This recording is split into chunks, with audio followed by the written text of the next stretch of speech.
Parti? Allons-y. Allez. Donc, bonjour tout le monde. Euh, Merci d'être venu ou d'avoir pris quelques minutes, voire trois quarts d'heure, parce qu'on essaiera de faire tenir cette intervention sur trois quarts d'heure, histoire de vous permettre de reprendre vos séances de façon normale ou bien étendre avec une pause déjeuner avant de reprendre l'après-midi. Je me présente, donc je suis Florian, le fondateur de Docorga, et donc j'ai le plaisir d'animer ce webinaire autour des défis du libéral et du sondage, le grand sondage qu'on lance conjointement avec Guillaume. Et je vous laisse la parole pour vous présenter. On pourra aller un peu plus en détail par la suite. Alors, moi, je suis orthophoniste depuis 1992. Il y en a qui étaient même pas nés. Ça commence à dater. Et puis, en 2008, j'ai ouvert un blog, puis ensuite un forum. On a sorti un livre avec Véronique Leland aussi sur tous les aspects non cliniques de l'orthophonie. Puisqu'en fait, je trouvais qu'il y avait un gros manque de connaissances en orthophonie sur tous les aspects, je sais pas, gestion d'entreprise. Maintenant, on en parle de plus en plus parce qu'on est devenu des entreprises individuelles, mais officiellement. Mais en tout cas, tout ce qui est le côté non passionnant de l'orthophonie, donc la gestion de son cabinet, quoi. Et comment on pouvait rationaliser les choses, comment on pouvait comprendre l'URSSAF, la carte PIMCO, l'impôt sur le revenu et faire mieux et en y passant moins de temps et mieux préparer son avenir aussi. Il y avait le côté épargne qui m'intéressait parce que j'avais réalisé que la Carpinco nous préparait un avenir assez sinistre en fait déjà à l'époque. Donc du coup j'avais lancé tout ça et puis ça a débouché finalement sur des formations en ligne et actuellement je suis principalement sur un groupe Facebook, une newsletter chaque jeudi et des formations en ligne en 4 ou 5 par an pour parler de ces sujets-là, Et qui un sont groupe des sujets Facebook de plus en plus émergents en fait. ouais. Ouais, un groupe Facebook qui recueille ou qui reçoit énormément d'orthophonistes, voire exclusivement des orthophonistes, je crois, hein. Oui, oui, oui, parce que j'ai fait un sondage là-dessus, les orthophonistes tenaient à ce que ce soit un groupe orthophonique. Donc, il y a quelques kinés qui restent encore de l'époque, mais en fait, il y a quasiment que des orthophonistes. On est 18 000 à l'heure actuelle. Mm. Ouais, presque l'ensemble de la profession. Peut-être certaines personnes Oui, qui ont arrêté leur activité depuis et qui sont toujours dans le groupe, mais oui une aussi, partie de la oui. profession, ouais. Mais bon, comme dans tous les groupes, il y a quelques centaines, ouais, peut-être 200 ou 300, ça fait longtemps que j'ai regardé, membres actifs qui y écrivent régulièrement, et puis les autres qui posent un problème ponctuel ou qui lisent sans intervenir, quoi. Donc il n'y a pas 18 000 personnes qui interviennent en permanence, heureusement, parce que là, il me faudrait une équipe pour gérer le truc. Là, on est deux, en fait, moi et mon associé. Ok. Pour donner plus de détails, donc moi, effectivement, Florian, donc Docorga, j'ai créé Docorga il y a 10 ans cette année pour mon frère qui est psychomotricien en libéral. Donc, je suis venu de la psychomotricité au départ. On voyait l'émergence donc de solutions, notamment anciennement Doctolib, mon docteur, qui a été racheté par Doctolib et qui ne convenait pas déjà. Je lui demandais, mais en fait, est-ce que ça tirait ce genre de solution? Il me disait, bah, en fait, non, parce que moi, j'ai besoin, alors, peut-être me digitaliser, encore qu'il y a 10 ans, la digitalisation n'était pas encore vraiment passée par là. Je lui disais, pourtant, ça serait bien que tu te digitalises parce que tu es une entreprise. On en revient au même sujet, même si tu ne te le considères pas comme une entreprise, et dans le monde de l'entreprise, eh bien, il faut des outils professionnels. Je crois que ce genre d'idée a déjà bien évolué, mais ça fait aussi partie des choses dont on pourra discuter. Dans quelle mesure le professionnel de santé se sent effectivement dirigeant d'une entreprise et comment effectivement il intègre en fait cette réflexion de façon à améliorer son quotidien. Et en fait, il lui fallait une solution, mais notamment en fait plutôt avec de la gestion contrôlée de son agenda, parce que aller sur Doctolib, c'était ouvrir des disponibilités pour que tout le monde les ait, et ça lui convenait pas, étant dans le monde de la rééducation et des suivis moyen-long terme. Si un créneau est libre, c'est pas forcément qu'il est réellement libre, c'est plutôt qu'il est plutôt en attente d'être occupé par un prochain patient. Donc déjà ce premier constat. Et aussi, pas forcément besoin de payer un outil de visibilité. Parce que, bah, il n'a pas besoin de visibilité, il a besoin d'optimiser la gestion de sa patientèle existante. Et donc, c'est comme ça que j'ai créé Docoria avec la vocation ou la volonté de digitaliser donc, les professionnels de la rééducation, être très spécifique sur ces spécialités et de laisser en fait la main aux professionnels de gérer son agenda sans forcément le soumettre à tout le monde. Et ce qui faisait sens, parce que bah, là, on est bien avec des orthophonistes pour en parler, le secteur de la santé étant bouclé, sous tension. Là, alors, je crois qu'il y a certaines personnes ont ont micro. Hop, encore. Allez, ouais. Non. Oui, hop. Et donc, effectivement, les orthophonistes en sous-tension, et c'est une des thématiques principales qui est ressortie de notre pré-sondage. Il faisait sens d'apporter une solution qui soit dans l'optimisation de la gestion de patientèle existante et non d'apporter de la patientèle. Et donc, aujourd'hui, on est beaucoup connu pour l'outil de liste d'attente, notamment gratuit qu'on propose, et qu'on a été les premiers à proposer il y a 4 ans, qui permet de fortement simplifier cette gestion et puis aussi de l'agenda, de la fiche patient, du rappel SMS, du stockage, de la prise de rendez-vous. Voilà pour la petite présentation. Et la gratuité date d'il y a un an. Et la gratuité date d'un an et qu'on avait effectivement ensemble, avec Guillaume, pour la communiquer à l'ensemble des orthophonistes. Bah oui, je trouvais ça excellent pour nous, évidemment, hein. Évidemment, la question derrière, c'était toujours quel est le loup à l'époque. Mais on voit bien sur le long terme qu'il n'y a pas eu de loup, hein, puisque enfin, maintenant, on a plusieurs mois de recul et on voit bien que c'est Mm. toujours gratuit et ça fonctionne toujours. Ouais, il n'y a pas de, non, il n'y a pas de loup. Alors, effectivement, on a toujours des fonctionnalités payantes. C'est les rappels SMS que vous pouvez acheter à l'unité, ou enfin, en tout cas, sans engagement, et stockage. On a des offres qui vont à partir de 5 euros, donc ça va, c'est pas méchant. Et effectivement, tout le reste reste payant. Il restera gratuit, pardon, à vie. Nous, en fait, on travaille énormément. Alors, on est une entreprise, donc effectivement, on fonctionne. Il faut qu'on ait de l'argent qui rentre. On fonctionne beaucoup majoritairement avec l'outil de facturation qu'on vend aux psychomotriciens, aux ergothérapeutes et aux neuropsy notamment, avec lesquels on travaille. Ça, c'est la majeure partie. Mais vous avez des logiciels de télétransmission, donc ça ne vous concerne pas. Voilà en fait comment fonctionne nos Coria. Évidemment, on a d'autres outils à côté qu'on commercialise. Et aujourd'hui, notre gros sujet, c'est aussi sur les plateformes de coordination et d'orientation, dans lesquelles beaucoup de psychomotriciens, ergothérapeutes, orthophonistes un peu moins, parce que bah, vous êtes déjà très sollicités, donc les PCO. Je sais qu'il y a les PCO aimeraient beaucoup travailler avec les orthophonistes, mais les orthophonistes n'ont pas forcément le temps d'accueillir des patients, mais on travaille aussi beaucoup sur la précocité, la détection précoce des TND, en lien avec justement ce dispositif qui est en train de prendre un élan assez nouveau, et peut-être beaucoup d'orthophonistes vont se conventionner ou pas prochainement. Euh, voilà. Dans un monde idéal, il faudrait qu'on ait tous du temps pour ça. Ouais, c'est pas forcément le cas, je le sais. Ouais. Ouais. On se laisse 3 quarts d'heure, donc en fait 3 quarts d'heure jusqu'à 13 heures pour, comme je disais, pour pas trop prendre du temps ou empiéter sur votre agenda déjà bien chargé. Merci à toutes et tous d'avoir dégagé ce temps à l'occasion donc, du lancement du grand sondage.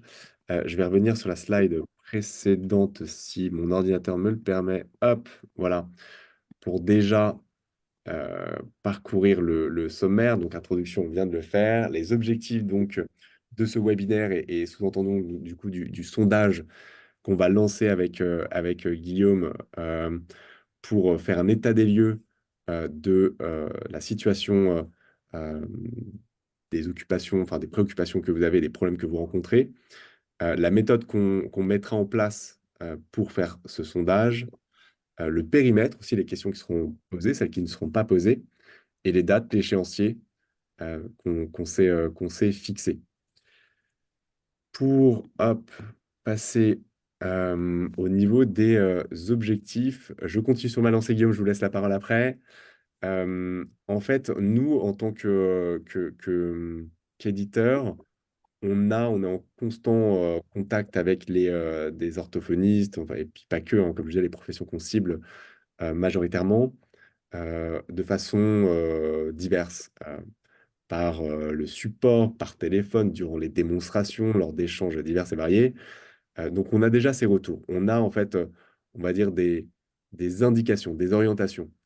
Mais c'est pas toujours en fait aussi franc, aussi net qu'un sondage. Je vous donne un exemple. Je me souviens de la première conversation ou de quelques conversations que j'avais fait il y a maintenant des années, il y a 6 ans avec des orthophonistes. Et pour déjà comprendre le problème de la liste d'attente que vous avez, c'est pas des informations qui sortent. Aujourd'hui, ça me paraît évident en fait que vous avez problème de liste d'attente, mais quand on parlait de liste d'attente et de gestion de l'attente avec des orthophonistes, c'était pas si évident que ça. Et d'ailleurs, c'était même pas si évident. On en parlait tout à l'heure avec Guillaume en amont. La prise de conscience des problèmes que vous avez sont parfois en fait longs. Et je sais que l'attente pour beaucoup d'entre vous, peut-être encore ici qui nous écoutez, c'est parfois quelque chose que vous vous dites, c'est normal, ça fait partie, en fait, la tension qu'on a liée à certains sujets, c'est normal, ça fait partie de notre métier d'orthophoniste. Et pour dégager ce qui est effectivement de l'ordre de l'orthophonie ou de l'administratif, bah, ça nécessite voilà, de la prise de conscience, nous, de notre part, pour savoir quels sont les sujets ou sur lesquels il y a besoin de tirer des sonnettes d'alarme et d'en tirer des conclusions. Donc, c'est une autre forme, en fait, de collecte d'informations qui pourrait infirmer ou non confirmer les ressentis qu'on a et les retours qu'on a sur le terrain. Et ensuite, accompagner la profession, ça on le fait. Donc on fait déjà, on a un blog, on a sorti un e-book, donc on crée des guides, des supports, et évidemment on développe des outils, je vous l'ai déjà dit. Et on en parlera un peu plus tard, justement, par la suite. Guillaume, est-ce que effectivement, vous pouvez, vous en parliez déjà hein, sur effectivement les retours que vous avez sur l'orthophonie, sur les problèmes qui peuvent être déjà remontés par les différents canaux que vous avez. Qu'est-ce que vous pourriez rajouter à ce sujet? Oui, bah, les problèmes, on les voit au quotidien sur le groupe des clés, évidemment, hein, sur le groupe des clés de la réussite, mon groupe Facebook. Euh, il y a des problèmes de tout un tas d'ordres différents. Les questions de liste d'attente dont vous parliez, c'est devenu quelque chose. Ça a été une angoisse pour moi-même d'ailleurs pendant pas mal d'années. Ça a commencé dans les années 2000 et où c'était là la plus grosse angoisse parce que ça montait, ça montait, ça montait. Et puis à un moment, en fait, on avait tellement la tête sous l'eau que effectivement, ça fait partie de notre identité de ne pas pouvoir prendre tout le monde. Et en fait, j'ai fini par me dire, en fait, pour une bonne partie de la population, nous n'existons plus. En fait, il faut que les gens se débrouillent autrement, parce qu'à un moment, 2 ans de liste d'attente, ça rime à rien, ça ne veut plus rien dire. Il y a une pathologie où on attend 2 ans pour démarrer. Alors après, il y a le tri des urgences, mais ça a vraiment été une grosse angoisse montante pour moi. En tout cas, je l'ai vécu comme ça, parce que je ne pouvais plus rendre service à la population du coin. Euh, alors qu'avant, les gens appelaient, ils avaient rendez-vous pour un bilan 15 jours ou 3 semaines après. Au plus tard, c'était 3 semaines dans les années 90 pour nous. Hmm. Donc en voyant monter ça, en fait, oui, ce qui a été déstressant, c'est de se rendre compte que c'était partout. Ça, les échanges entre nous l'ont montré, et que même si on avait des outils de gestion, on allait pouvoir mieux gérer l'urgence, mais que finalement, moi, j'ai eu un gros lâcher de pression d'un coup en réalisant qu'on pourrait jamais en fait voir tous ceux qui avaient besoin de faire de l'orthophonie. C'est Quelles sont triste. les, ouais. Quelles sont les autres problématiques qui sont remontées justement lors de ces échanges ou les choses principales dans les groupes, dans les newsletters, les réponses que vous pouvez avoir, les différents échanges que vous Bah, pouvez avoir? les problématiques majeures, vous les aviez listées dans le pré-sondage d'ailleurs. Et il y a la gestion qui prend du temps, même s'il y a des outils, on est quand même en libéral avec un temps administratif plus long qu'en salarié. Et d'ailleurs, le temps administratif est compris dans les 35 heures des salariés, le peu de temps, enfin non, pas le peu de temps, mais le temps de compte rendu notamment, qui est finalement de l'administratif, même si c'est du clinique en même temps. Tous les comptes rendus qu'on doit faire aux médecins. C'est ça dont je parle. Les salariés, évidemment, les font, mais nous, on a en plus la gestion du cabinet. On a bah, la compta, donc qu'on peut déléguer, mais c'est pas donné. Et puis en plus, du coup, on n'a plus un regard direct sur ses propres affaires. C'est pour ça que j'ai pas de comptable. mais du coup, ça prend du temps. On a les questions d'erreur de la Sécu, on a les questions de compréhension des avis d'URSSAF et de Carpinco, anticipation de ce qu'ils vont nous prendre. Euh, il y a vraiment, il n'y a pas que la liste d'attente, effectivement, comme Oui. gestion administrative, quoi. Mm. Vous en avez parlé un peu tout à l'heure, mais justement, sur comment vous accompagnez la profession. Alors moi, j'ai vu votre page Insta, je la trouve vraiment géniale. Il y a un Ah. franc-parler, il y a un direct, et puis une connaissance effectivement d'orthophoniste. C'est l'orthophoniste qui se met dans la peau d'autres orthophonistes, ça c'est assez Ah simple. bah, oui, je suis un orthophoniste lambda, hein. Bon, ouais. J'ai aucun rôle syndical. Je suis vraiment un orthophoniste de base. Et par contre, bon, mon profil fait un peu amateur, j'en ai bien conscience. Mais en tout cas, le ton, je suis content que vous l'ayez remarqué, c'est celui d'un orthophoniste lambda. Ouais. Parce Bah, que je c'est pense que c'est ce qui séduit, hein. Justement, non, c'est justement le gros avantage. un Ouais, avantage oui, oui, d'être un parmi d'autres. Oui, oui, tout à fait. du coup. Ce qui fait que je suis pas représentatif, c'est que je suis pas une femme quand même. Et Mais on est bon, deux hommes là. Ouais, blague à effectivement. part, puisqu'on n'est que 3% d'hommes dans ce métier. Ouais, ouais, effectivement. Bah, d'ailleurs, et je ne l'ai pas dit, on fait, alors, DoCorea, nous, on anime ce sondage, on est en train de le déployer sur les professions auxquelles on s'adresse, donc psychomotricien, ergothérapeute et psychologue. On a déjà fait, alors j'ai déjà animé ce webinaire de pré-lancement de sondage et on va faire un sondage donc en amont donc avec les psychomotriciens et notamment la FPL qui est l'organisation représentatrice des psychomotes, le SINFEL également pour les ergots et on fera prochainement du coup pour les psychologues.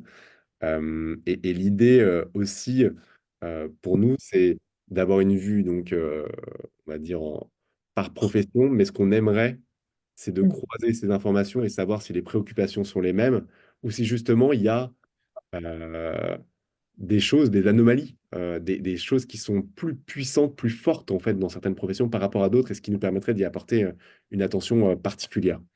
Défendre et représenter, donc effectivement, on verra dans quelle mesure nous, alors on ne va pas nous défendre la profession au niveau du gouvernement, mais on donnera peut-être des outils grâce à ces sondages aux organisations qui représentent ou alerter sur des sujets qui sont effectivement plus problématiques que d'autres si ça n'a pas déjà été entendu ni supporté au niveau national.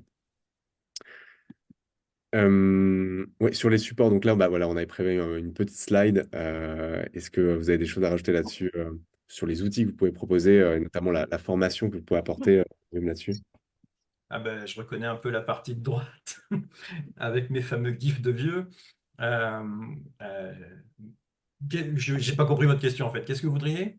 Non, mais en fait, effectivement, là, c'était un exemple, cette slide de support que vous pouvez apporter et qui découle certainement des retours que vous avez ou même de votre Ah propre bah, expérience d'entrepreniste, hein, donc, oui, des retours et de mes réflexions, des émissions que j'écoute, des podcasts que j'écoute. Et je fais des liens entre tout ça en me disant ça, ce sujet-là pourrait intéresser les collègues ou pas. Et je sais que c'est lu par pas mal de gens, puisque mon taux de lecture est bon, et y compris par les gens qui sont dans le syndicat, qui sont des orthophonistes de base comme moi, en fait, aussi, puisque les orthophonistes du syndicat de la FNO sont des orthophonistes qui exercent, en fait. Donc, donc il y a des moments où je me dis, ah bah, si ce sujet-là pouvait être lu par des collègues de la FNO, ce serait pas mal, même si j'ai bien conscience que c'est pas une newsletter d'influence, hein. Euh, mais j'aime bien susciter le débat, en fait. de notre côté, on a créé un e-book qui est paru pour la première fois en juin dernier, donc toujours avec des co-rédacteurs, parce qu'on n'est pas professionnel de santé, mais on s'appuie sur des gens du terrain pour nous remettre en fait les problèmes. Et donc le sondage peut, hormis en fait les autres usages, euh, nous servir, donc va nous aider déjà dans la parution d'un prochain e-book à consolider, à voir en fait Bonjour. qu'est-ce qu'on isole, qu'est-ce qu'on développe davantage, qu'est-ce qu'on vient mettre au goût du jour ou même insérer qui n'était pas présent dans des outils de formation comme celui-ci qui est gratuit, qu'on propose déjà à la lecture et qu'on est en train de refaire, de remodeler là pour la rentrée prochaine. Voilà un cas d'usage classique, hormis, excepté effectivement d'autres comme des outils spécifiques à vos Très bien. problématiques. Et toi? Je vais donner donc l'exemple de Est-ce la qu'il y a liste. une place pour prendre un dessert pour cueillir ou est-ce Il y a un que micro tu qui est ouvert, qui est allumé. Je sais pas hop. Alors, hop, et on rentre du coup sur la méthode donc, du grand sondage. Euh, ce qu'on disait tout à l'heure avec Guillaume, c'est que il y a déjà des retours qui sont faits. Et en fait, alors dans le marketing, on va dire, il y a deux types de sondages ou de prise d'information. Il y a ce qui est de l'ordre de l'échange qu'on peut avoir et qu'on a évoqué tout à l'heure. Ça, on va dire, c'est de l'étude qualitative. C'est avoir des intuitions, avoir des ressentis, avoir des bruits et des indications, des orientations sur les problématiques que vous pouvez avoir. On a tous. En revanche, un sondage tel qu'on veut le faire, on va le faire sous une forme quantitative. Donc, c'est plutôt oui, non, ou cette solution, cette solution, pour avoir en fait des chiffres, du volume. Et c'est là où, en fait, où parfois on peut avoir des surprises en disant, ah, je pensais que c'était plutôt tel problème qui ressortait, mais en réalité, c'est systématiquement celui-ci pour telle tranche de personnes, telle personne dans telle région, etc., etc. Et donc, pour ça, évidemment, on a besoin de dégager des grandes tendances. Pour dégager des grandes tendances, on veut avoir du volume. On ne peut pas être que 100, vous ne pouvez pas être que 100 à participer. Nous, on veut vraiment la moitié des orthophonistes qui répondent à ce sondage. Donc, pour avoir des vraies orientations et des vrais indicateurs. Et je pense que ça, c'est inédit parce que vous avez certainement répondu à des sondages, mais là, on veut vraiment frapper un grand coup avec Guillaume pour avoir quelque chose au goût du jour, aussi bien sur une cartographie de la profession, sur vos activités, que sur vos problématiques. Donc voilà, il faudra diffuser un maximum cette information, ce sondage, de façon à ce que ça soit un succès et qu'on puisse ensuite arriver à tous les objectifs présentés tout à l'heure. Euh, on partira bien sûr pour ce sondage qu'on a pratiquement clôturé et qu'on va bientôt diffuser de toutes les informations qu'on a et qui proviennent du terrain. C'est pas quelque chose qui sort de notre tête à nous. Voilà. On essaie de faire quelque chose de court. Effectivement, on voudrait aller plus loin, plus large. On voudrait pouvoir tout couvrir, mais ce ne sera pas possible. Parce que sinon, en fait, on n'arrivera pas à notre volonté d'avoir un maximum de personnes. Donc voilà, désolé d'avance si vous remarquez que certains sujets n'ont pas été traités. On ne peut pas tout traiter non plus. Les réponses seront anonymes. Notre objectif, c'est vraiment d'avoir de la statistique. On n'est plus dans l'ordre qualitatif que je présentais tout à l'heure et qui serait plus non de l'anonymat. Mais là, c'est de l'anonymat puisqu'on veut de la statistique. Ouais, effectivement, je pense que les collègues sont prêts à passer du temps sur un sondage d'une étudiante, un questionnaire d'une étudiante, un questionnaire clinique. J'en relais souvent dans ma newsletter, d'ailleurs, encore ce matin.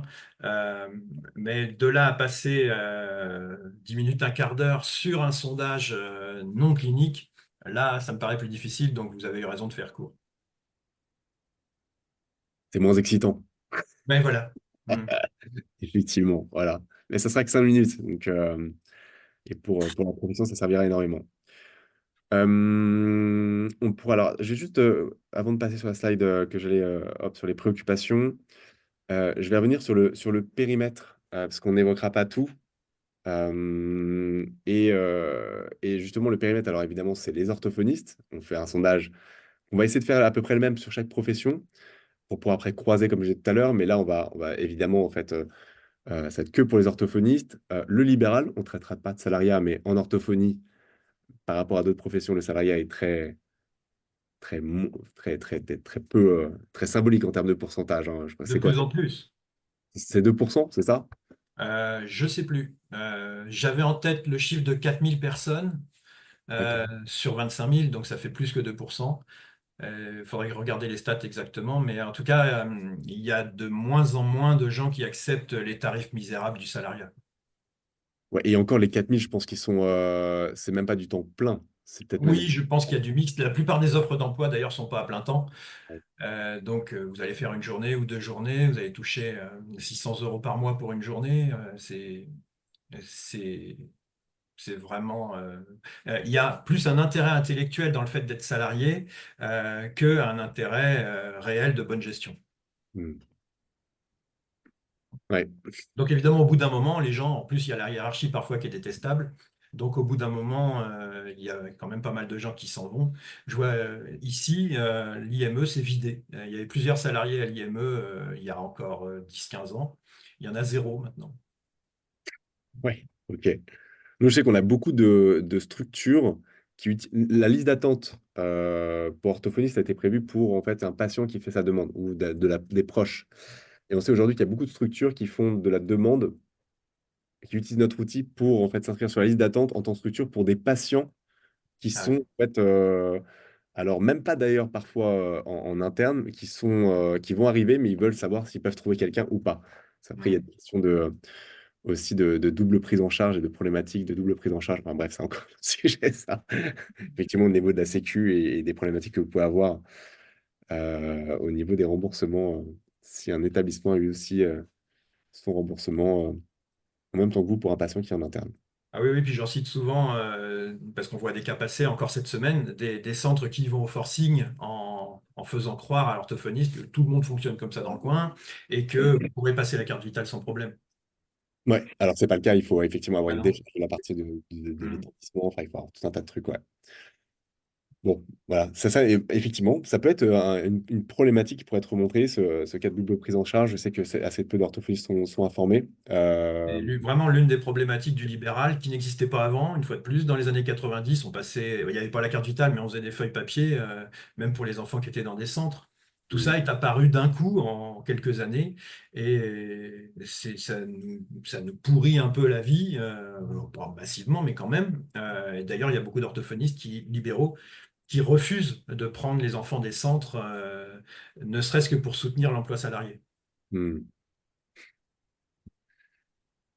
On évoquera donc du coup la gestion de l'activité. Alors évidemment, c'est pas un sondage sur le soin, on en parlait tout à l'heure. C'est vraiment sur la gestion, sur votre rôle de chef d'entreprise dans cette Putain, mais ils avancent ou pas là? Je comprends pas. board. On prendra toutes les étapes, donc étude du projet de vous installer en libéral. Donc on va le diffuser auprès d'étudiants ou d'étudiantes jusqu'à la clôture de l'activité, puisqu'en fait c'est intéressant. C'est pas les problématiques, vous les avez pas que au lancement, vous les avez pas que pendant, vous les avez à toutes les étapes. Donc ce sera intéressant de recenser tout ça. Tous les régimes, tous les modes. Alors bon, effectivement le mixte, potentiellement le remplacement, la collaboration et tous les régimes. Et tous les temps, effectivement, je débordais là, en fait, tous les volumes, même si effectivement, on se disait que en salariat, et Clatine Leparc nous a en chat remis des informations sur des stades de la profession, et peut-être moins présent en mix qu'en en temps plein dans la profession. Voilà le périmètre en fait du sondage qu'on prendra, donc pas le soin, vraiment la gestion à toutes les étapes, tous les modes, tous les régimes, tous les volumes d'activité en orthophonie. Tout ce qui n'est pas intéressant. Exactement. Mais Voilà. c'est intéressant pour personne d'ailleurs, hein. Même moi, chez Docoria, ça m'intéresse pas, mais ça fait partie de Ben oui. mon job. En revanche, le problème, c'est que dans le soin, c'est un tabou et c'est mis en fait sous le tapis. Alors qu'en fait, c'est là où bah, ça vient justement générer des problèmes parce que c'est mis sous le tapis. Et c'est massivement mis sous le tapis dans la formation initiale, hein. Il y a certaines écoles d'orthophonie, enfin on ne dit plus comme ça maintenant, centre de formation, CFUO, Ouais. où il y a quelques heures en cinquième année quand même, mais par rapport au volume clinique, en fait, les écoles d'orthophonie, les centres de formation initiaux ne considèrent pas que c'est dans leur boulot de nous former à gérer notre cabinet, en fait. Ouais. Bah, j'interviens dans de nombreux CFUO, ergo, psychomote, psy, pour évoquer effectivement les défis du libéral. Et j'interviens en fin d'année, donc là je suis intervenu dans pas mal de CFUO aussi. J'aborde des sujets qui n'ont même pas été vus, alors qu'en fait, je me dis, dans quelques mois, en fait, vous serez en libéral. Notamment, là, par exemple, la bascule RPPS Adélie, qui est en cours. Bah, je sais qu'il y a beaucoup de personnes en libéral qui ne sont pas au courant, mais les étudiants, ils sont pas du tout au courant. Pour eux, il va y avoir un numéro Adélie, ils ne savent même pas qu'il y aura un numéro RPPS. Bref, et j'en passe. Sur, donc, du coup, les pré-sondages. Donc, on avait fait un. Alors, nous, là, on vient de parler du sondage. C'est le même terme, mais c'est pré-sondage. On voulait voir effectivement les thématiques qui revenaient le plus souvent, notamment pour partager en discuter là sur le temps court qu'on a. et effectivement peut-être creuser davantage sur ces sujets ou d'autres, avoir un temps d'échange pour réajuster. Le sondage n'étant pas encore, lui, fini, si vous avez aussi d'autres problématiques, d'autres sujets, c'est peut-être le moment de les évoquer ou en chat ou nous poser des questions là dessus. Petit préambule, ni Guillaume ni moi sommes des juristes, des avocats, des experts de l'assurance. On vient avec notre expérience qu'on a présentée tout à l'heure. Et ici, on n'aura pas forcément réponse à tout. Peut-être que d'autres, d'ailleurs, qui participaient, vous qui participez, auraient une meilleure réponse que nous.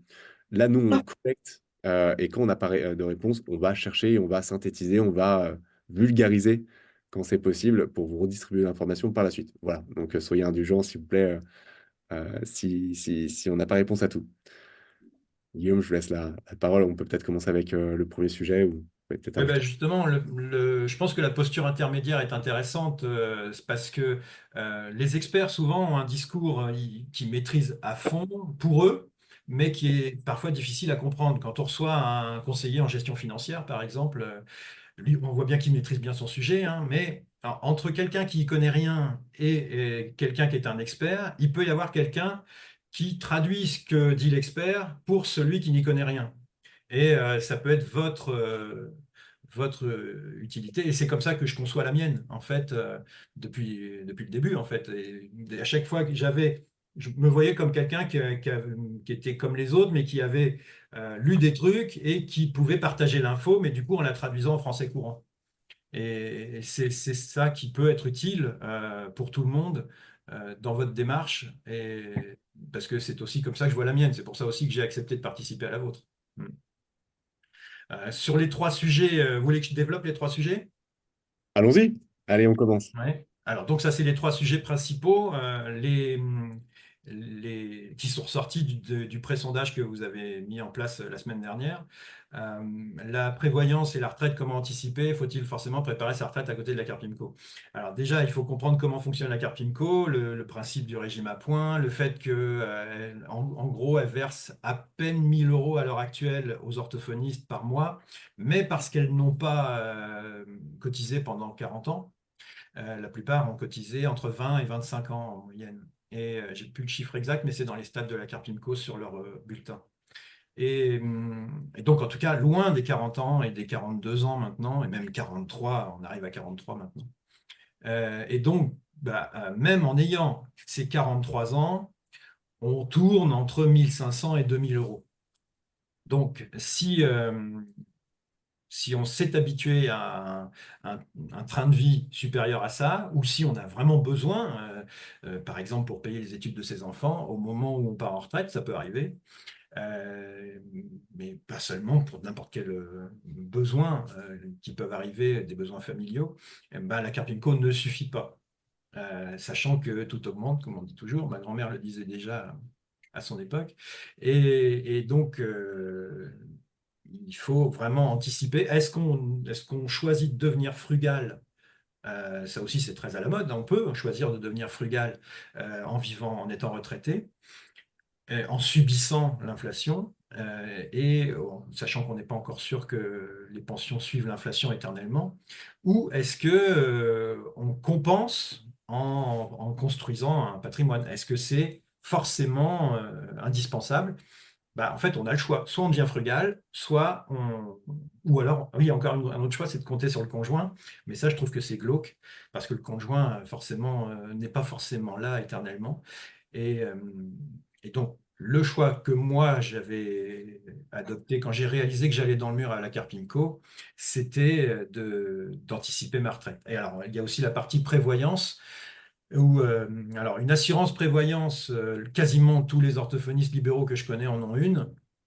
Moi, j'ai résilié la mienne en 2000 parce que j'en avais marre que ça augmente. Et donc, j'ai fabriqué mon auto-prévoyance. J'avais fait une formation là-dessus, d'ailleurs, pour expliquer. Et donc, on ne peut pas faire comme si on était des salariés avec le même niveau de, de protection sociale qu'eux, que ce soit pour la prévoyance ou la retraite. Nous, on n'a pas de patron qui cotise pour nous. La Sécu cotise un tout petit peu à notre retraite au niveau de la Carpinco sur un des 4 régimes de la Carpinco. Mais sinon, en fait, les salariés sont beaucoup mieux protégés que nous parce qu'ils cotisent beaucoup plus. par exemple, pour la retraite, les salariés cotisent au total, si on inclut toutes les cotisations de retraite, d'ailleurs vous en savez parce que vous le savez parce que vous en payez, c'est 28% du brut. Alors que nous, on tourne plutôt entre 15 et 20% du net.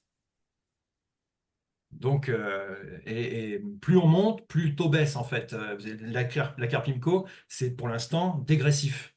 Donc, elle taxe moins en proportion les hauts revenus que les bas revenus. Parce qu'elle veut que les bas revenus aient un seuil minimum de retraite pour ne pas être au niveau du minimum vieillesse, quoi, pour une carrière complète. Donc oui, je pense vraiment qu'il faut anticiper parce que le fait d'être libéral inclut des responsabilités que les salariés n'ont pas parce que le système les prend pour eux depuis la fin de la guerre. Nous, on a un minimum. Donc il faut absolument s'informer pour ça, pour être un adulte responsable. Les libéraux sont des adultes plus responsables que les salariés. C'est pas très politiquement correct de dire ça, mais j'en suis vraiment intimement persuadé. On a des responsabilités qui n'incombent pas aux salariés. Et donc, il faut comprendre que euh, soit on accepte de prendre des risques, soit on accepte d'être frugal si on a un pépin ou le jour où on sera en retraite, soit on assure ses arrières, quoi. Ça, c'était pour le premier point. Vous voulez que je développe le Ce deuxième? sujet, Guillaume, vous avez parlé d'une formation que vous donnez à ce sujet, ou que vous avez donnée à l'époque. C'est quelque chose qu'on peut retrouver encore Ah oui, ailleurs. elle est encore en ligne, celle-là, c'est la prévoyance sur mon site, oui. Ok. Oui. Mes formations sont en streaming, hein. Donc, je parle tout seul devant ma caméra dans mon bureau ici, ou en extérieur pour les intros et les conclusions. Mais je m'enregistre et ensuite on peut télécharger la formation et la regarder quand on veut, au rythme qu'on veut. Donc oui, celle-là est encore en ligne. J'en ai supprimé la moitié à peu près de mes formations maintenant depuis le début. Parce que il faut renouveler, les infos évoluent au fur et à mesure, hein. J'ai commencé ça en 2019. Donc en 5 ans, les premières, il y en a qui étaient plus au goût du jour et il y en a que j'ai supprimé, mais celle-là, il y est encore. Mm. Ok, Euh, passons à la deuxième du coup. Si vous avez des ouais. questions spécifiques, parce qu'effectivement, on pourrait, je pense, en parler longtemps et il y a une formation là-dessus. Nous, d'ailleurs, on aborde ce sujet dans l'e-book dont je parlais tout à l'heure et qu'on va développer peut-être ensemble aussi dans l'e-book à venir sur la nouvelle réédition. Mais s'il y a des sujets plus spécifiques, plus précis, sur lesquels, sans trop s'étendre, on peut répondre, posez-les dans le chat, ça sera avec plaisir. Second sujet, du coup, ma Oui, charge de oui, travail. il faut que j'aille vite, il est déjà 12h58. Ouais, c'est bon. Ouais. Sur le travail, la charge de travail administrative, bah oui, bah là, on a au total pas mal plus. Enfin, est-ce qu'on a plus de paperasse qu'avant? Oui, quand même. Par exemple, la déclaration d'URSSAF, c'est une horreur par rapport à ce qu'elle était dans les années 90. Dans les années 90, il y avait 2 cases. Maintenant, c'est à vue de nez, il y en a au moins 10 à remplir. Et puis avec des intitulés à la noix qu'on ne comprend pas. Et en plus, ça change tout le temps. Donc, une fois que vous avez compris, il vous change le système. Donc, c'est un exemple, hein, mais c'est un exemple de charge administrative. Mais on a des outils qui nous permettent, par exemple, Indy, pour ceux qui y sont abonnés, disent qu'il faut mettre dans telle ou telle case, d'après ce que j'ai compris. Et il n'y a pas que les AGA permettent de faire ça. En fait, il y a de plus en plus d'outils informatisés, et, vous en faites partie aussi, qui permettent d'alléger cette charge administrative croissante. Donc, en fait, au total, quand on voit les logiciels de gestion de cabinet aussi, dans les années 90, je n'avais pas de logiciel de gestion de cabinet. Ça existait déjà, mais je ne voulais pas payer pour ça. Et tout ça a pris de l'ampleur et fait que grâce à ces outils-là, on peut quand même se recentrer de manière partielle ou totale sur la clinique. Guillaume, justement, alors ça, c'est un sujet que j'adore, le travail administratif, parce que quand j'interviens en école, beaucoup, alors pas pour vous, parce que vous voulez pas aller en salariat pour les raisons qu'on a évoquées tout à l'heure, mais dans d'autres professions, beaucoup me disent, je ne m'installe pas en libéral parce que j'ai peur de la charge administrative. Et je leur dis, mais comment vous le savez? Ils me disent, ah, en fait, j'ai eu des intervenants de gens qui sont en libéral qui me disent que c'est une horreur. Et quand je creuse et je faisais des formations sur la compta avant, en fait, je m'étais donné comme objectif de dire, en fait, attendez, j'ai 1 heure pour vous convaincre que c'est simple. Et je me suis rendu compte que, en fait, beaucoup de problématiques étaient des erreurs de formation, des erreurs aussi de choix, notamment sur la compta, des choix, en fait, en termes de structure, de régime, qui sont trop alambiqués, en fait, pour la réalité et le réel besoin. Et je me donnais comme objectif de dire, en fait, vous allez voir que c'est pas si compliqué que ça. Est-ce que réellement il y a des sujets aujourd'hui qui sont vraiment complexes pour lesquels il n'y a pas de solution d'automatisation, d'outils, hormis choix complexes dans lesquels on s'est mis un régime et une structure. Ah, on peut se débarrasser de la compta en ayant un comptable déjà. Il y en a de plus en plus qui le font parmi les jeunes. Moi, j'ai l'impression, et alors, j'ai pas de chiffres, mais j'ai vraiment l'impression que les jeunes font de moins en moins leur compta. Ma formation d'ailleurs, entre parenthèses, sur la compta s'appelle La compta, c'est facile. Parce Ah, que, pour aller dans votre sens, en fait, parce que vraiment, on a une compta hyper simple par rapport à celle d'un commerçant qui eh gère oui, de la TVA et qui gère des stocks. Nous, on a, oui, juste des additions et des soustractions à faire, à attribuer le truc dans la bonne case, c'est pas sorcier. Et au bout d'un moment, on a de l'expérience là-dessus. Et ça se ventile tout seul grâce à certains logiciels. Même mon logiciel de gestion de cabinet me permet de le faire, en fait. Je lui ai appris comment ventiler en fonction de l'intitulé de telle ou telle écriture. Donc vraiment, la compta n'est plus une contrainte. À partir du moment où on la fait régulièrement, c'en est plus une. Alors que ça fait vraiment peur à ceux qui connaissent pas, en fait. C'est comme beaucoup de domaines, avant de mm, connaître, on s'en fait une montagne, quoi. C'est pas exact. le pire, je trouve, Mm. une fois qu'on a mis son nez dedans.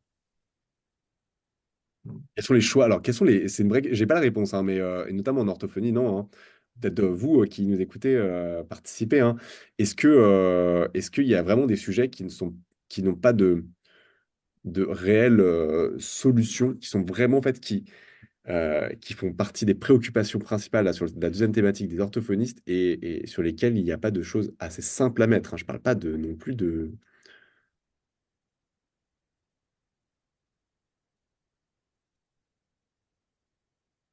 Une idée qui me vient, c'est qu'on pourrait, enfin, je ne sais pas si quelqu'un va intervenir, mais juste une idée qui me vient, ce serait de pouvoir générer un compte-rendu à partir de l'intelligence artificielle.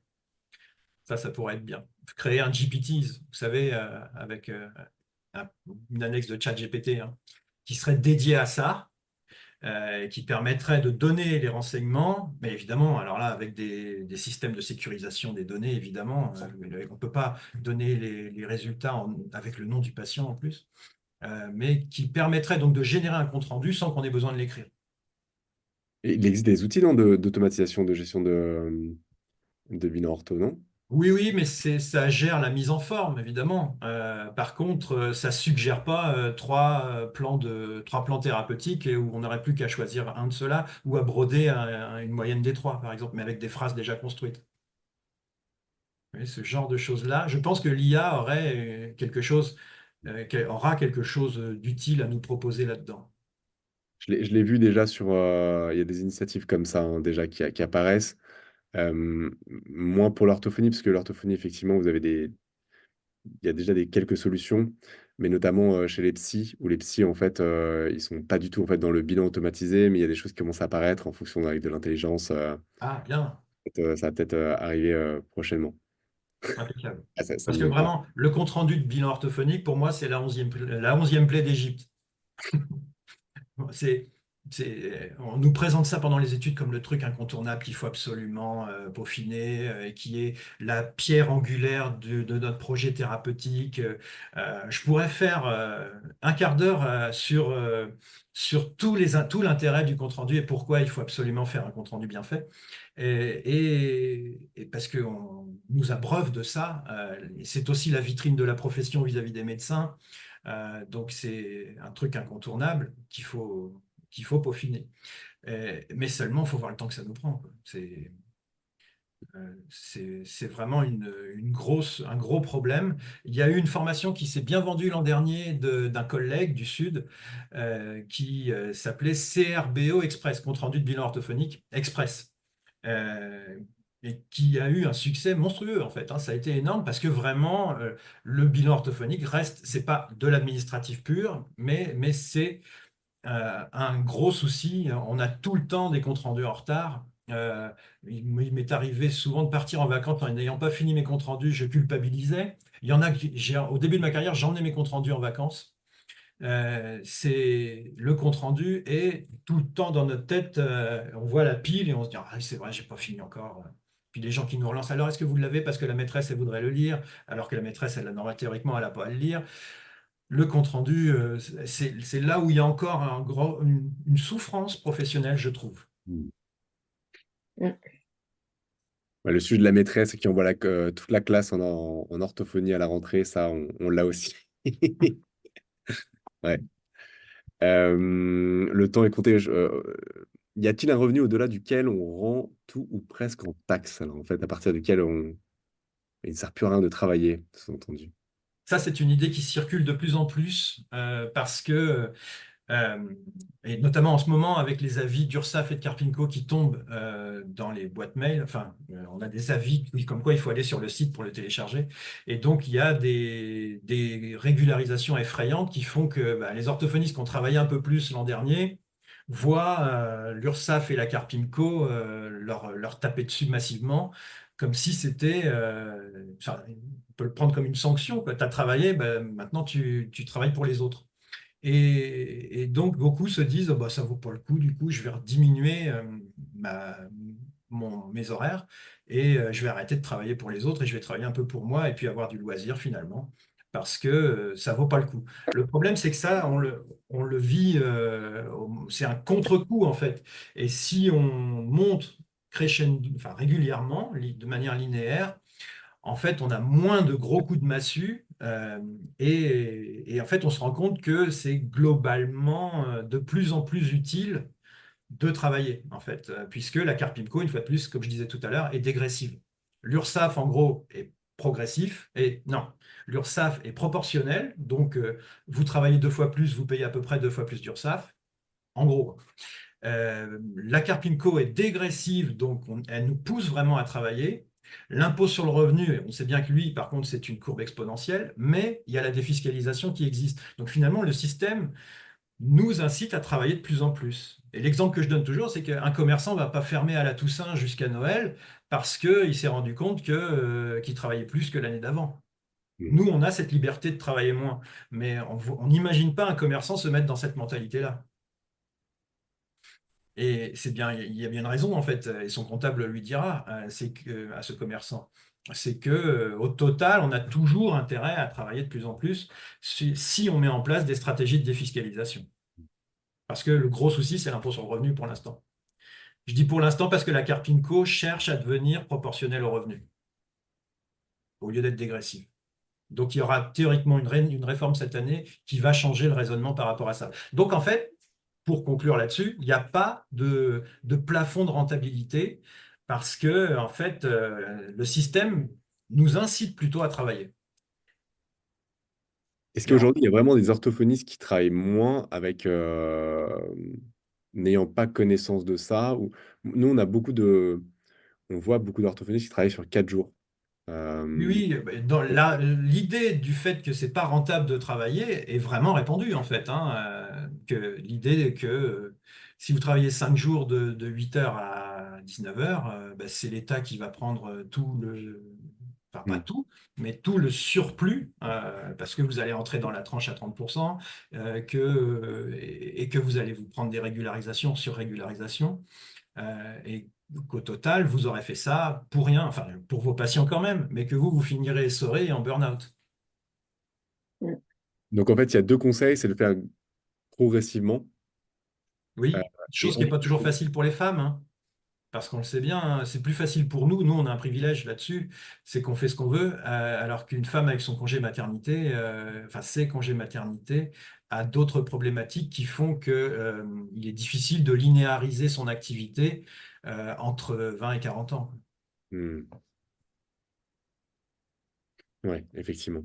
Et donc, dans une profession à 97% féminine, l'idée que bah, il vaut mieux pas trop en faire se diffuse plus facilement, puisque vraiment, il y en a qui sont massacrés, on le voit depuis une semaine, par la Carpinco et l'URSSAF, Oui, il y a des personnes. suite à un regain d'activité après un accouchement, par exemple. Oui.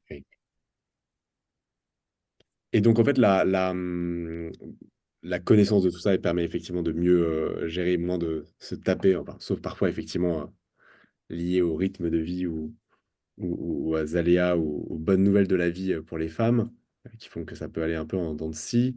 Il n'y a pas trop de stratégie à mettre en place. La stratégie, c'est plutôt effectivement du côté de la défiscalisation. Il y a une question qui est posée là. Quelles sont les stratégies de défiscalisation globalement que nous pourrons mettre en place? Je crois qu'il y en a beaucoup. Il y a même des outils qui existent Oui, là-dessus. il y a 500 niches fiscales, hein. Ouais, en exactement. France. 500, hein, c'est un vrai gruyère. Donc, en gros, on paye l'impôt que si on le veut en France. Mm. Et les niches fiscales concourent à la soutenabilité de l'impôt. Si vraiment tout le monde payait l'impôt plein pot, on serait comme en Grèce avec une partie de la population qui trafiquerait. Mm. Et alors qu'on sait que le taux de récupération de l'impôt français est très bon. En France, les gens payent l'impôt. Et le fisc est très bien organisé aussi. Et donc, les niches fiscales sont quelque chose de moral, en fait, parce que ça rend l'impôt qui, en fait, à la base est massif, plus supportable.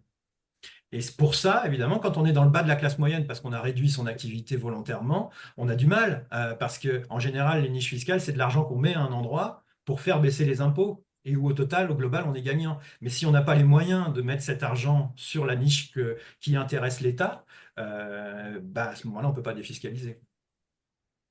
Est-ce que c'est un sujet de la défiscalisation, même les conseillers en défiscalisation ont très mauvaise presse Hmm. parce qu'en fait, on leur dit, ah ouais, c'est défiscaliser, c'est perçu, pour ceux qui ne connaissent pas le sujet, comme étant de l'arnaque ou du détournement d'argent. Et puis euh, immoral, et immoral. immoral vis-à-vis du pays aussi. J'ai fait une formation là-dessus aussi, où dans l'intro, j'ai insisté lourdement sur le fait que c'était moral, puisque c'est l'État qui nous incite à le faire, qui nous incite à mettre de l'argent dans des endroits où lui ne le fait pas.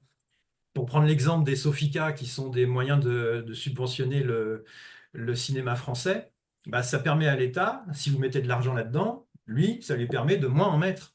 Euh, et donc, les épargnants français soutiennent le cinéma français. Ouais.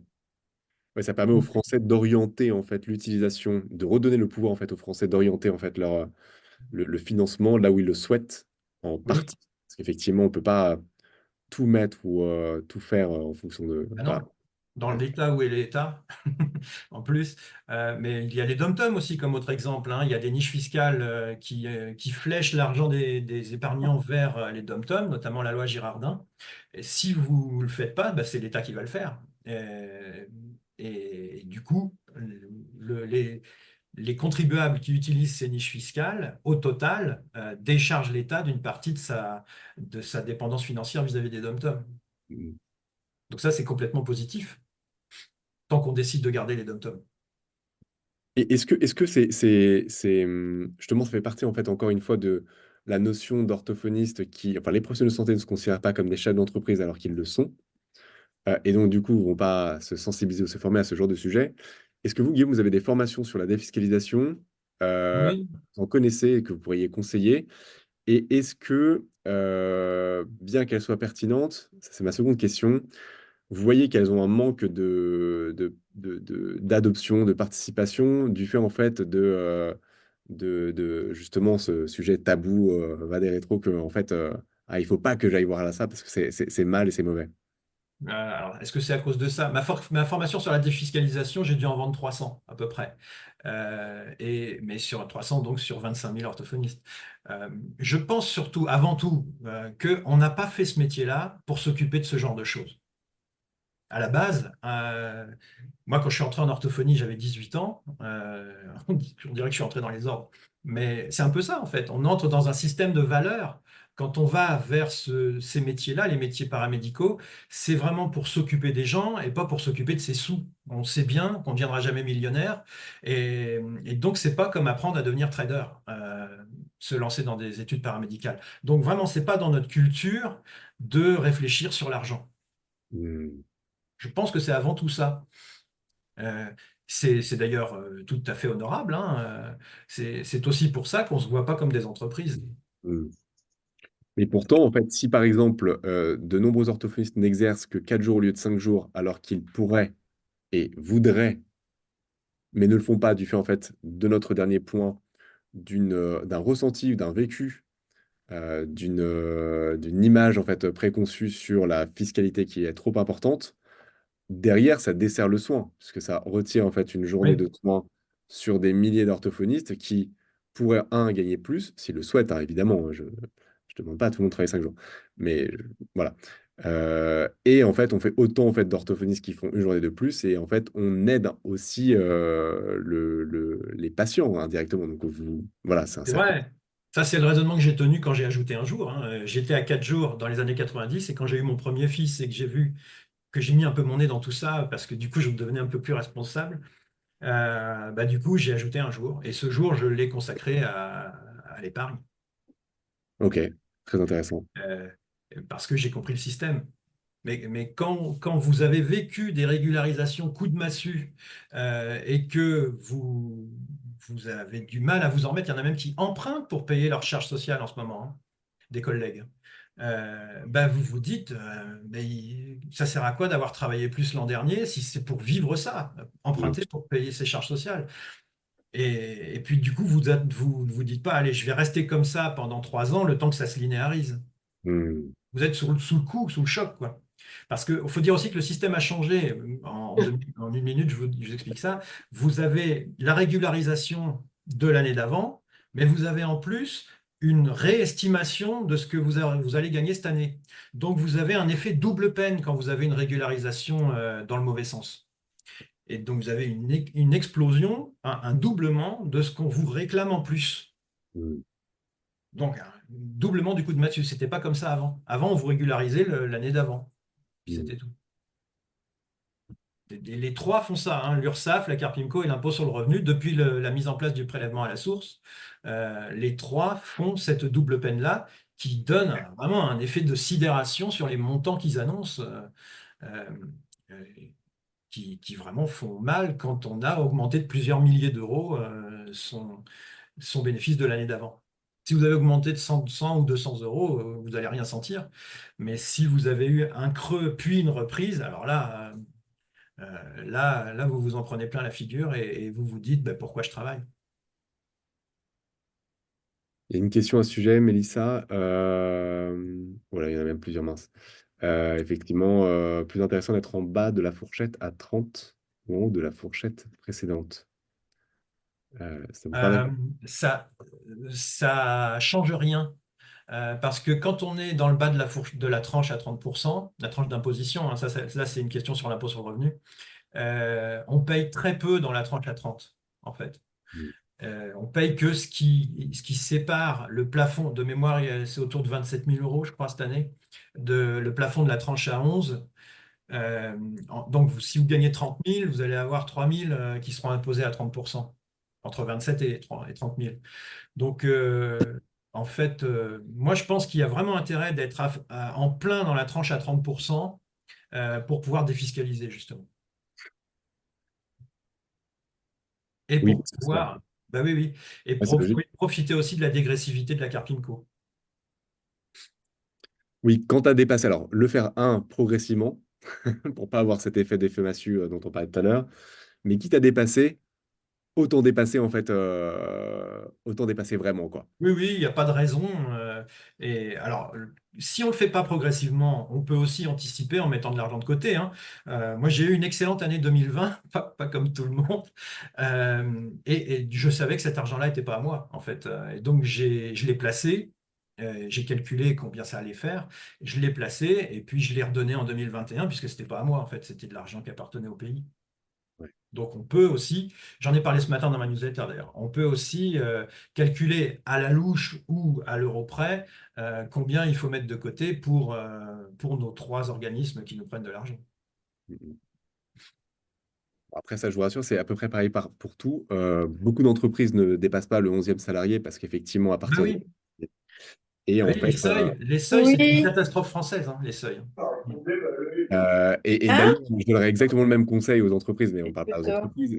Ça sert à rien d'avoir le 12e salarié, tant qu'à faire et de Non, c'est passer pas les fini mon hauts, truc. autant y aller jusqu'au au prochain seuil qui sont les 20 salariés. Euh, Oh, ça, c'est clair. C'est un conseil que, dans lequel je retrouverai et on peut se retrouver, mais c'est Du coup, oui. effectivement des effets de seuil dont on parlait tout à l'heure qui peuvent se oui. en termes de Ouais, conseils. j'ai l'impression d'avoir En tout Bien cas, sûr, les sous de tranche, ça n'a rien de dramatique, hein. Vraiment, ça, T'as c'est même pleuré? pour les salariés, c'est pareil, hein. Il ne faut pas qu'un salarié refuse une augmentation. Je m'adresse à tous les salariés de Decorga. Euh, N'ayez pas peur d'entrer dans la tranche à 30%.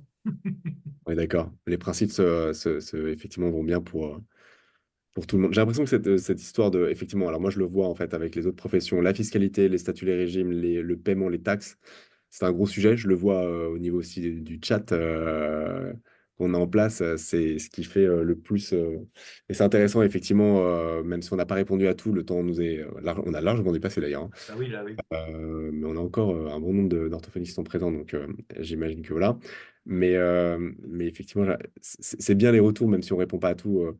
Maintenant, de soit ici nous poser vos questions, ou soit en fait par retour de mail nous les poser, parce que c'est vraiment ça, cet échange qui nous permet de voir ce qu'on peut plus développer, moins développer dans les contenus qu'on propose, Guillaume et Dokorga, et afin de voilà, de vous accompagner le mieux possible. On peut peut-être s'arrêter là, parce qu'on va, ou en tout cas sur boucler sur les dates. Donc là, en fait, effectivement, on fait la présentation du sondage. Fin juin, on lancera donc le sondage, on le diffusera encore une fois. On vous invite à le diffuser largement, amplement pour nous reporter les soucis. Même en amont, s'il y avait une date intermédiaire, encore une fois, je répète, nous solliciter sur les problématiques que vous rencontrez afin de peut-être étoffer. J'entends pas, Loulou. Pas parce que Génial. Et ensuite, on essaiera pendant les vacances j'entends de pas. clôturer ce sondage et de l'étudier et de Oui, finalement s'en servir et vous communiquer les outils. Alors, dont on servira nous, et puis aussi ces outils, ces statistiques, vous serviront à tous individuellement. Euh, voilà. Est-ce que Guillaume voulait rajouter quelque chose à tout ça avant qu'on se Juste quitte? que ces statistiques-là vont m'intéresser, vont beaucoup m'intéresser et j'en ferai mon miel chaque jeudi matin. Super. Bah oui, oui. Et puis ça se trouve, en fait, accentuer davantage sur certaines thématiques qui sont vraiment des grosses douleurs. Ça nous fait gagner du temps. Nous, en plus, si on parle de choses qui nous intéressent, c'est un cercle vertueux pour tout le monde, hein. Oui, voilà, faut répondre aux problématiques des gens et pas aux problématiques qui les intéressent, qui les intéressent pas, qui les concernent pas. On nous suggère même un partenariat entre vous et Docorga sous forme de pop-up, par exemple, pour des dates clés ou trucs à penser sur la compta, par exemple. Ah ouais. C'est génial. Hmm. Effectivement, bonne Ouais. idée. On pourrait Bonne idée. renvoyer vers vous. Oui, le Zoom, non, non. Ok, avant de clôturer, merci à refaire régulièrement. Merci pour vos astuces et applications de cœur gratuites. Nanana. Merci Sophie. On clôture, Guillaume. On pourrait rester encore 1 heure, 2 heures, il y a sans aucun problème. Et voilà, on va pas abuser du temps de tout le monde. Ce n'est qu'un démarrage, ce n'est qu'un lancement. On va se retrouver de toute façon aux différentes étapes. Et si l'exercice vous a plu, bah, voilà, moi j'aurais grand plaisir aussi à refaire ça et à recreuser certains sujets. Idem. Moi, Merci. j'aurais pu continuer à parler de ces sujets-là jusqu'à 23 heures, je suis intarissable. Mais bon, à un moment, il faut bien s'arrêter. Et puis on vous retrouve en streaming aussi. Oui, aussi. Hmm. Oui, on peut. Merci à toutes, tous. Merci, un grand merci Guillaume d'avoir accepté ce défi et ce premier lancement. Je pense que c'est une belle aventure qu'on va vivre, et j'espère qu'on va vous apporter beaucoup de contenu encore de qualité qui répondront au terrain. C'est toujours bien de s'y frotter, autant pour vous, j'imagine, Guillaume, mais que vous y êtes en permanence, que pour nous, qui ne sommes pas forcément en contact. On est très dans le digital, donc j'ai beaucoup de plaisir à discuter avec vous sur différents formats. Voilà, Merci à vous. passez une bonne après-midi. À bientôt. Au revoir. Au revoir. bisous. Je sais pas si c'était pour nous, ça. Mais Non, bisous quand même. je crois pas, non. Génial. Allez, merci. Au revoir. Au revoir.